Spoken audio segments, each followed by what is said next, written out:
Ireland के एक कवि गैब्रियल रोज़नस्टॉक बाइलिंगुअल कवि हैं।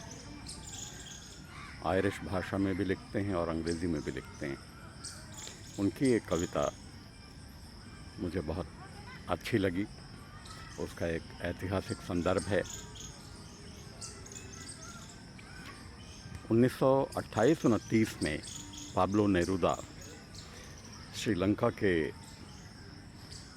दूतावास में अपने देश के चिली की एक युवा कर्मचारी थे और उस समय उन्होंने वहाँ काम करने वाली एक युवा स्त्री का बलात्कार किया था, रेप किया था।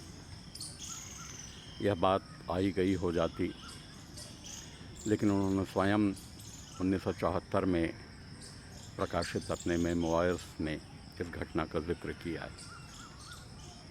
बाद में वे इसकी सफाई भी देते रहे, लेकिन ये एक ऐसी घटना है जो एक बहुत बड़े कवि को मनुष्यता की निगाह में छोटा दिखाती है और इसके बार बार इसका हवाला दिया जाता है। गैब्रियल रोज़नस्टॉक ने इस घटना को आधार बनाकर अपने एक ब्लॉग में पाब्लो नेरूदा के संस्मरण उद्धृत किए और उसके बाद उस संदर्भ में अपनी प्रतिक्रिया एक कविता के रूप में दी, जिसका शीर्षक है उसे अभी पके टमाटर लाकर दो। मुझे यह कविता पसंद है तो सोचा दोस्तों के साथ साझा करूं।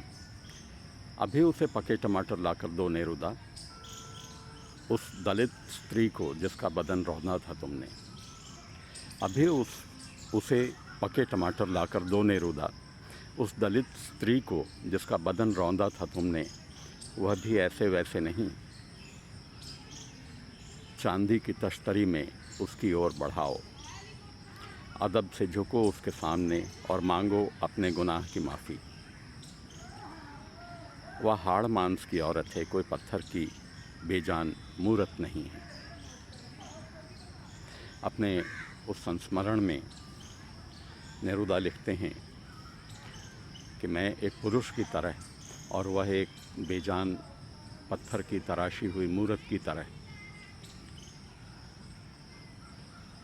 संभोग करते रहे।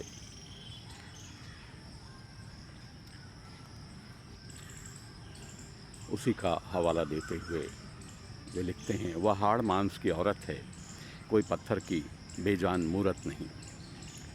उसे समझ आती नहीं तुम्हारी भाषा, नहीं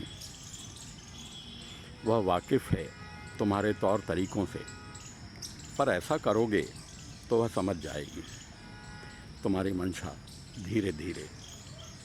जब तुम मांगोगे माफ़ी अपने किए गुनाह की शुद्ध मन और भाव से, क्योंकि वह हाड़ मांस की औरत है, कोई पत्थर की बेजान मूरत नहीं। देखो उसके सामने स्पेनिश बोलकर रौब मत झाड़ना, ना ही कविता सुनाकर बात करना, खामोशी की ज़ुबान में बोलना, बस शर्म से सिर झुकाकर माफ़ी मांगना, किए हुए पाप से मुक्ति दिलाने की याचना करना। वह हाड़ मांस की औरत है, कोई पत्थर की बेजान मूरत नहीं। अभी उसे पके टमाटर लाकर दो नेरूदा, उस दलित स्त्री को जिसका बदन रौंदा था तुमने।